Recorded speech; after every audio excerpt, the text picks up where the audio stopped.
Hello and welcome to the NBA Outlet presented by OTGBasketball.com. Make sure to follow OTG on Twitter at OTGBasketball. I'm your host, Nick Fay. With me, as always, Kory Waldron. What's up, Kory? Not much, Nick. Currently another beautiful snowy day in New York. Currently getting rocked by another northeastern.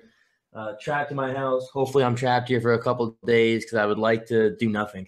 Yes, another snowstorm in the Northeast. But if you need something to do, listen to the OTG pods. Plenty on the OTG Podcast Network. And you can listen to the NBA Outlet on iTunes, Blog Talk Radio, OTGBasketball.com.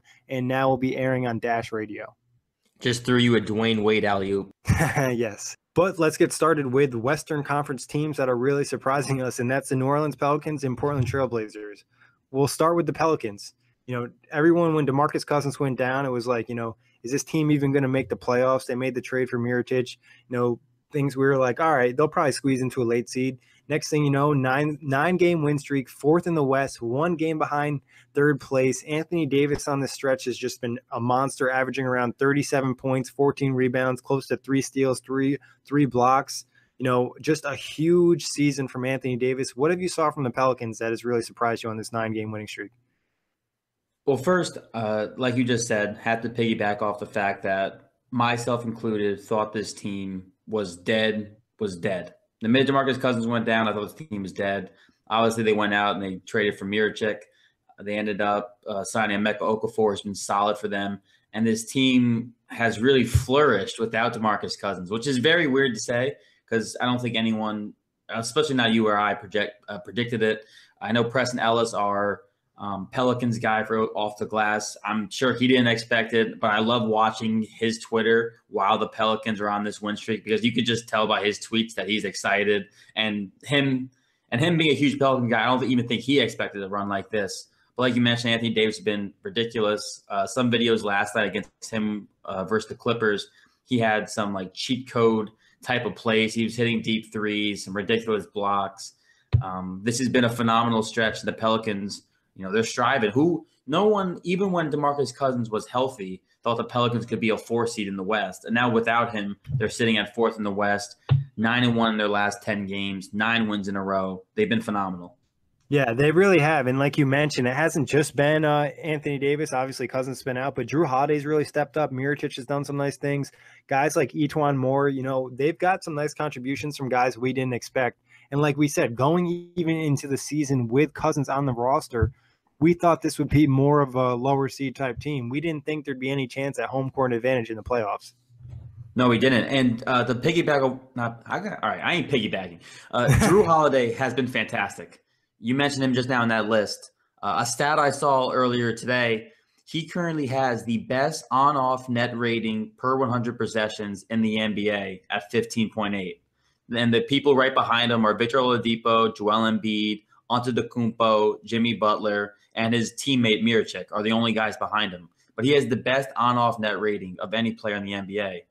Last night he had 17 assists with, I think, 19 points or whatever.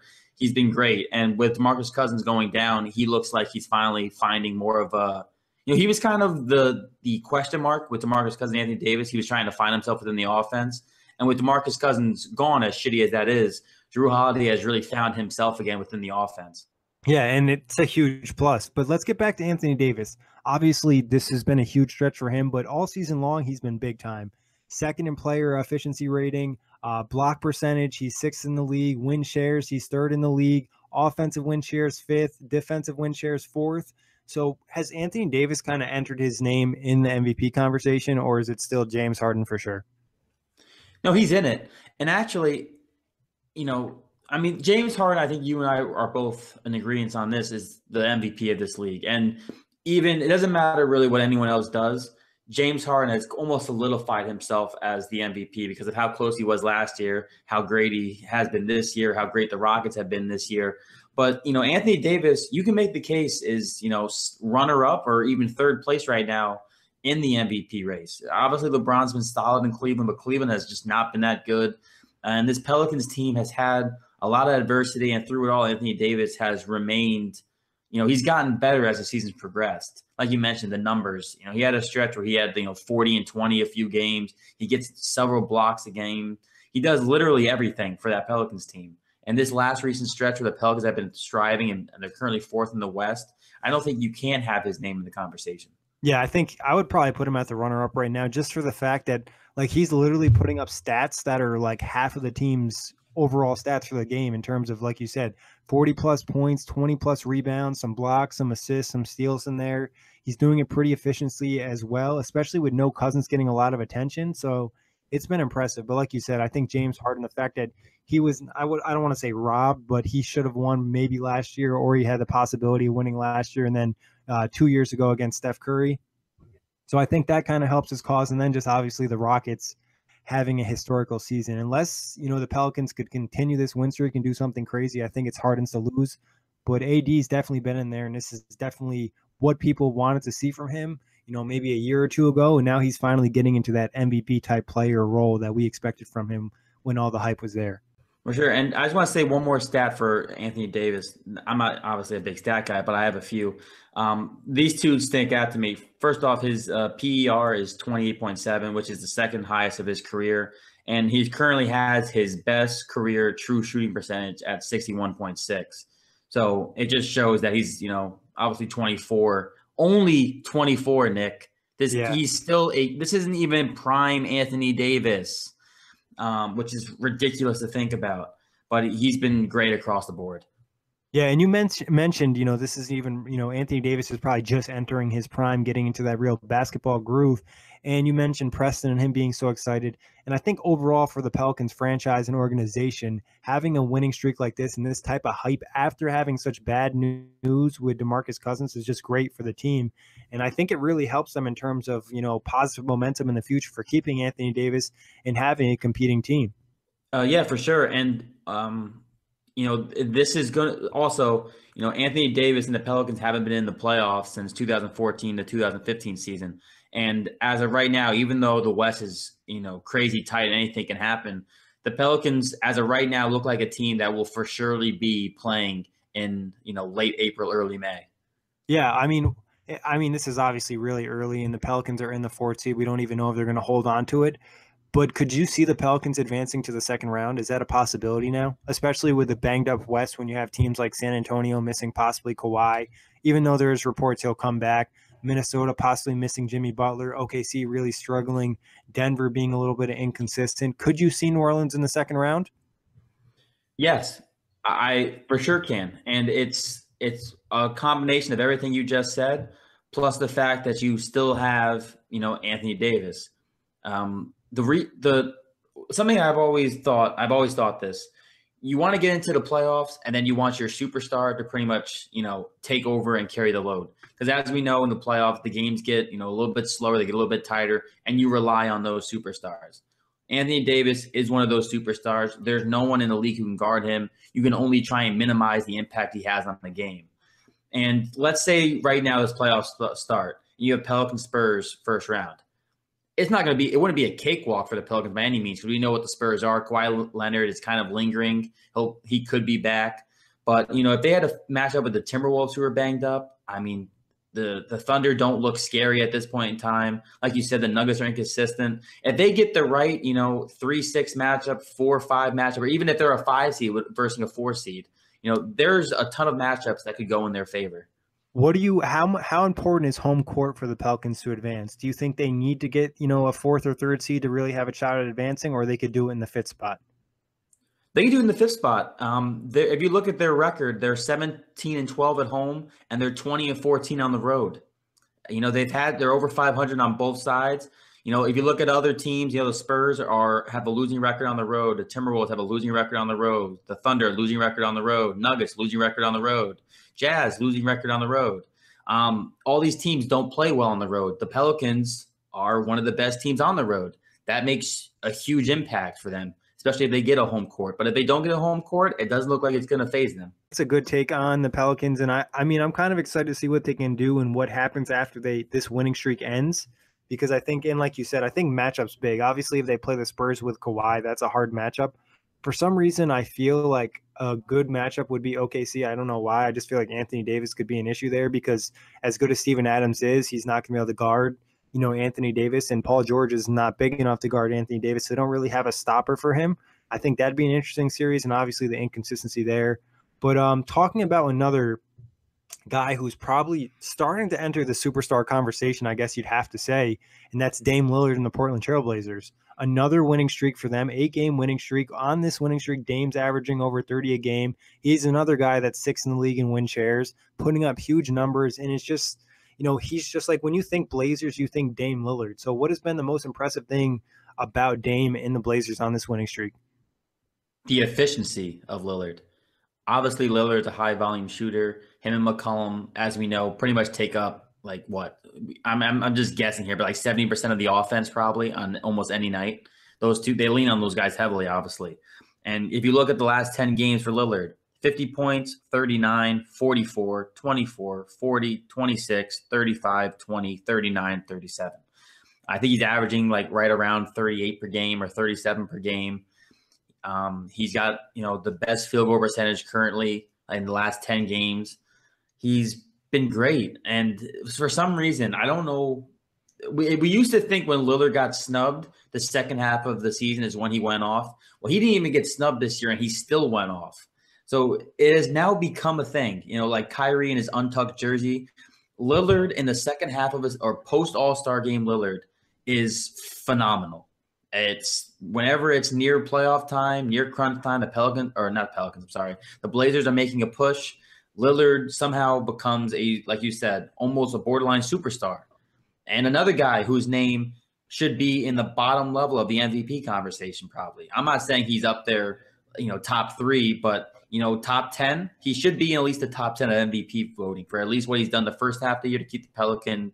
Oh my God, the Blazers in the race, and then what he's done the second half to make the Blazers a 3 seed right now in the West and on an 8-game winning streak. I agree. I think this is another team, it makes us look kind of bad, but the Blazers were a team that I don't think were super exciting going to the regular season. You didn't think it would really be possible for them to be a top 4 seed. Obviously, a lot of that is because of injuries in the West, but still, Dame Lillard continuing to get better and just this overall team effort. Who else on this team has, impressed you other than Dame during this winning streak? I mean, no one guy really sticks out to me, if I'm being honest. CJ McCollum obviously has been solid, consistent. He had that 50-point game a couple weeks back against the Bulls, where he was phenomenal in that first quarter, especially. But guys like Aminu, he missed a couple of games earlier this season. He's almost like their third option, it feels like. He's one of their most consistent guys. He plays good defense. Evan Turner's been a little bit better as of recently. I think honestly, the best player outside of McCollum and Lillard, and it's funny for me to say this, is Shabazz. He's been phenomenal off that bench as a 6-man. When Lillard missed some time, he stepped up in the starting role and he played really well for them. At times, if you watch them, they run a 3-guard set with McCollum, Napier. What's his last name? Shabazz Napier. Yep. Am I saying it right? Shabazz Napier. Yeah. Napier, McCollum, Lillard with either Aminu or, some power forward with Nurkic. And that 5 right there has been really effective for them, especially late in games. Shabazz also had a crazy step back the other night where he had a big-time shot. So I think it's just the fact that there's been role players stepping up for them, because that's been the biggest issue with the Blazers, is the fact that they always have relatively good defense, a top 15 to 10 defense, and their offense struggles because they only have 2 guys. Well, when other guys contribute, then you can see Lillard kind of be more comfortable, and he doesn't have to force shots. He can just take shots that he's given. Yeah, and I think, like you said, I think, obviously Dame and CJ doing their thing, but the role players stepping up, guys shooting a better percentage from 3 makes life a lot better for the team. And I think just overall the whole squad buying in. And like you said, Napier, that's a guy like in Miami, they drafted him for LeBron. LeBron left. It really didn't work out in Miami. I think he went to Orlando for a bit, nothing much there. And then he comes to Portland, really worked on his game. And he's had a couple of highlight games this season where he's really helped Portland win games. So I think he's a guy, like you said, kind of been impressive, and having, a guy on the bench that you can rely on. But moving on from the West, let's take a look at the Eastern Conference playoff picture.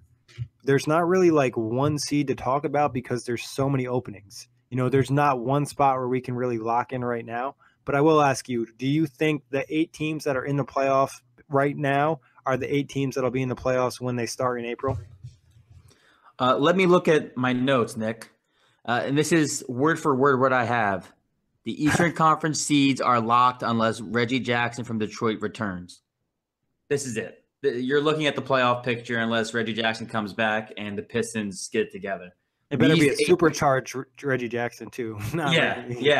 Yeah. These 8 are locked in. The seeding, obviously, I'm sure will change, and we'll see teams move around. But the Hornets had a slight opportunity, and they're back to going towards the bottom of the East. The Pistons are just a disappointment. And, I mean, none of us thought the Knicks or the Hawks or no offense to Nets. No, we didn't think they were going to make a run for the 8 seed. Yeah, I agree. I think these 8 teams are pretty much locked in. Detroit's been really disappointing. After having a really nice start when Blake got there, it's just like things haven't worked out. There was always a question about the surrounding pieces anyways, not having wings and not having a point guard, especially Jackson being out, but having to rely that much on a Reggie Jackson isn't necessarily great anyways. So, and then like you mentioned, Charlotte's probably in just what's probably one of the worst positions of being in the league, where you're almost in the playoffs, but not really. And then you just end up getting another, lottery pick, but not a top 5 pick that really changes your team. So they're in a weird situation, but I agree. I think the 8 teams in there right now, I think we'd agree that obviously Boston or Toronto is going to get the 1 seed. It's favoring towards Toronto right now, but you never know. I think that 3 seed is really intriguing. That 3 seed, do you think your Pacers can grab that 3 seed? Is that a real possibility for them? Yes, it for sure is. I have a lot of Pacer thoughts. But right now, as of how they're playing, especially because, for example, their last win against the Bucks where they won 92-89, it was a game where Victor Oladipo didn't even play well. And the Pacers weren't winning games when he was out of the lineup. And when he's in the lineup, it still at times feels like he has to be, borderline superstar Oladipo to win at times. And he played very poorly. And Bogdanovich, your ex Brooklyn Net, dropped 29 and was the MVP of the game and was a huge factor in winning the game. So when you have wins like that over another team in the East who's competing, and I mean, on paper, I think we can agree that the Milwaukee Bucks are probably a lot better than the Pacers on paper. But the Pacers this entire year have just defied the odds. They play great team basketball. Lance is pesky off the bench, and Oladipo runs that first unit. And with the way they've played against the Cavaliers, they've had a couple of good wins against them. The Raptors kicked the crap out of us, but the Celtics, we've played decently. The Wizards, obviously, we've beaten. There's no team in the East that terribly frightens me, especially because we've handled the Bucks now 2 times in a row.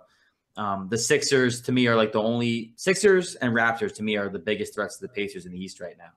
Yeah, I mean, I think you made a great point about the Pacers. It's not like they're super talented, but all the guys are kind of playing better than expected. They're playing good team ball, and the Pacers don't really tend to beat themselves. You really have to beat the Pacers. You have to actually go out and beat them and win the game. They're not going to just hand it to you. So I think that's one thing, especially with a lot of the inconsistency in the East. I mean, it's a real possibility. In Washington, obviously, we don't really know what's up with John Wall, when he's going to fully be back.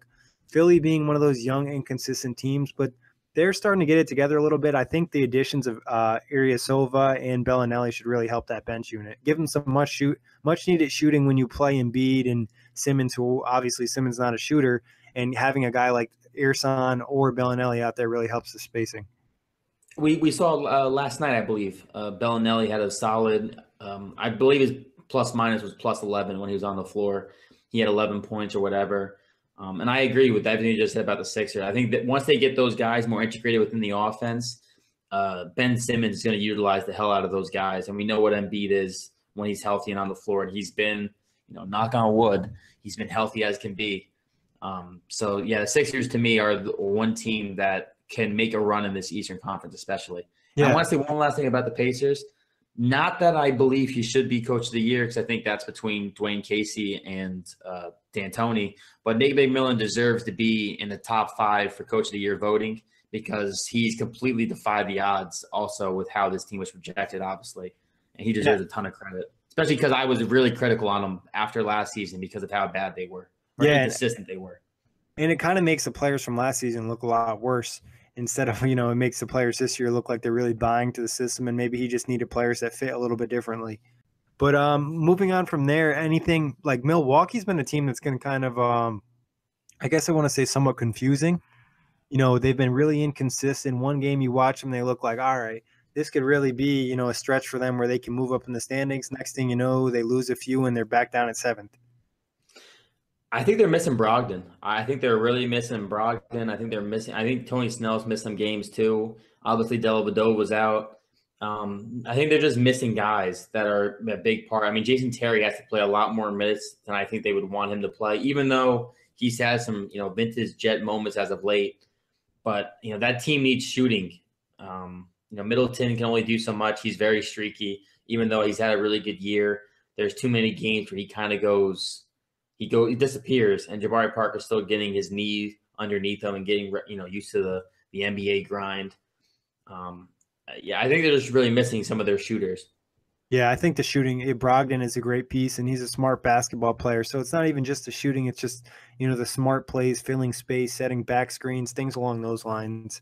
And Miami, and the defense as well. You're right. And Miami coming, they should be able to. They haven't been playing great basketball, 500 in their last 10 games.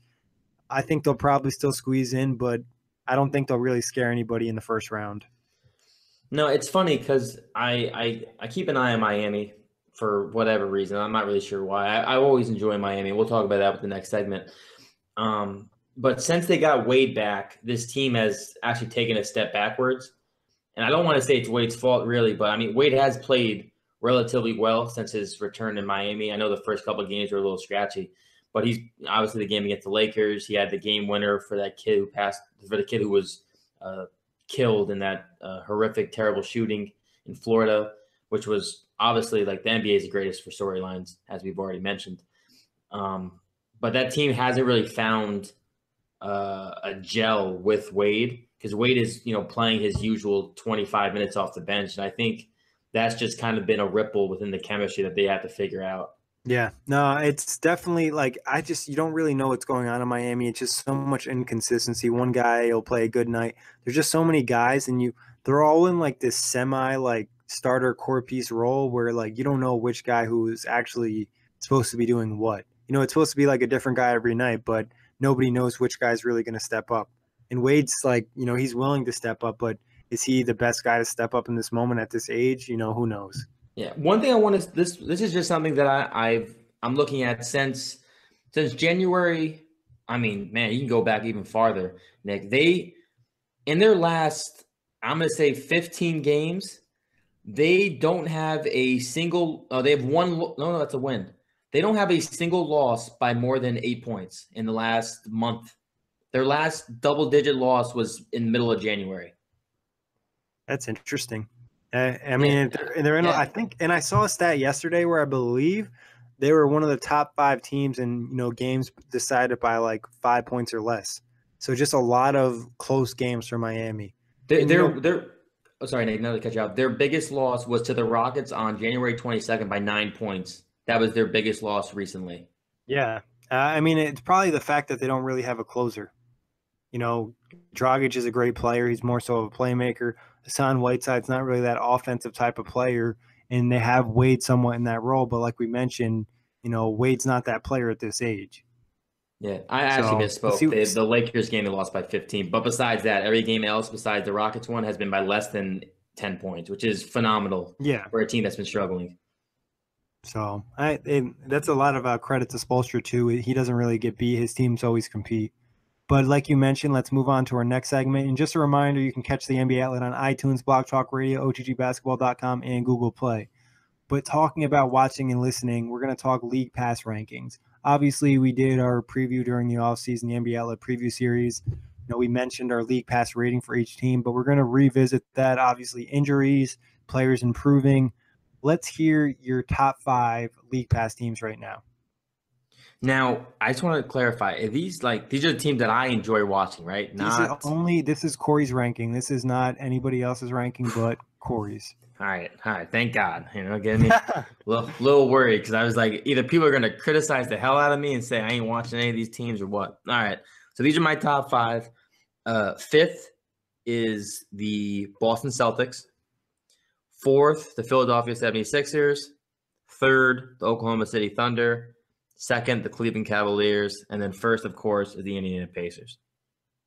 All right. So I have some similar ones on there. I definitely see Philly. Like, Philly's a fun team to watch. Joel Embiid and Ben Simmons are like a walking highlight. Golden State's still on there for me. Like, I just enjoy watching, like, the Warriors will like blow like a 15-point lead, and then all of a sudden out of nowhere, the other team thinks they're going to do good, and then Kevin Durant just goes on like a single run by himself and scores 8 points. I just like still get joy in watching the Warriors in the third quarter, where you see like Steph Curry, Durant, or Clay just working some magic. So they'll be on my list. OKC as well. I think there's just a lot of storylines, and like they're always in really interesting games. It's either like Westbrook's really pissed off at Embiid, Melo's having a terrible game, or he's complaining about not getting help defense. And then Houston's number 2 for me, just because I think James Harden's a lot of people just hate James Harden, and like I still don't really understand why people get so mad about him drawing fouls. Like, I brought up this point in the OTG account once, like, we don't get mad at Aaron Rodgers when he draws teams off sides. Like, he's just playing the rules to his advantage. I mean, I can see why it's annoying, but I don't think he's like 0% fun to watch because he throws a ton of oops. And then for my personal, obviously the Nets I always watch, sometimes more than once, which is kind of crazy considering the record. Gotta show love to the home teams. Yeah, for sure. But any other team? What team do you hate watching? What team do I hate watching? Or what team like have you either you hate watching or you feel like you've watched the least amount this season? Wait. You cut out like with the last part. What team do you think you like? It could either be a team you hate or a team that you believe you've watched like the least amount this season. Like you really have only watched them when maybe they face the Pacers or not even. Do you really want to know what team that is? Because it's really bad. It shouldn't be this team. It's the Warriors. Oh yeah. I was when you said the Warriors on your list, I was literally sitting here thinking, when was the last time I watched a Warriors game? And I literally think I've watched every OKC Warriors game. I watched both Cavs Warriors game. I watched the Warriors Rockets game. Like, I haven't watched the Warriors unless they're playing, a top-notch team. I'll say this too. I don't watch usually the full game, but I will like always tune in a little bit just to watch for like a quarter or something. Like I said, just like some of the plays. I like watching the crazy runs they go on. It just like doesn't seem real. But I can see why people don't want to watch because you already know the outcome 90% of the time. Probably more like 98% of the time. And also to people listening, also my list, it's kind of not it's Eastern Conference bias. I just don't watch a lot of Western Conference games. For the most part, there's like a few teams I watch. Like I enjoy watching the Utah Jazz, the Blazers, and the Thunder. So like those 3 teams in particular, like I'll always watch the condensed games for them. But like for other teams, unless they're playing like an East Coast matchup, I generally just don't see a lot of them because I just don't stay up, late. It's 1:30 in the morning to me is a little bit unappealing. Yeah, no, it's definitely tough, especially when they have like Sacramento and Phoenix on at 10:30. Like, yeah, I don't think a ton of people are staying up for that game. But I mean, I do like it's nice when they give them like the Central Time starts or like the 8 or 9 o'clock starts. It's not as bad. But when the 10:30 ones definitely are tough sometimes, especially if you have to work early the next day. Yeah, which both of us generally have to do. Yeah, exactly. Sometimes though, if it's a good game, I'll just make sure I got a coffee in the fridge to go. Who did the Blazers play? Oh, Blazers, Lakers. I stayed up for that game. I got hooked late, which was unfortunate. Like I literally had texted everyone I was texting and said, I'm going to bed. And then within 30 minutes, I was tweeting again and then getting text messages saying, I thought you went to bed. And I was like, yeah, basketball, it happens. Yeah, I think one thing that happens to me sometimes is like maybe I won't be I've already, closed up for the night in terms of like I watched 2 or 3 games. It might be a Saturday. We've, did a lot of tweets on OTG Twitter. I might not watch the last game, but then next thing I know, I'm switching over from like my Xbox to the TV and it's a fourth quarter game. There's like 2 minutes left. It's 1 point. Like you can't not watch. So it's like sometimes it just gets you at the right moment. But that wraps it up for today. Kory, as always, thank you for hopping on. You can listen to the NBA Out, like I mentioned, on iTunes, Blog Talk Radio, OTGBasketball.com, and Google Play.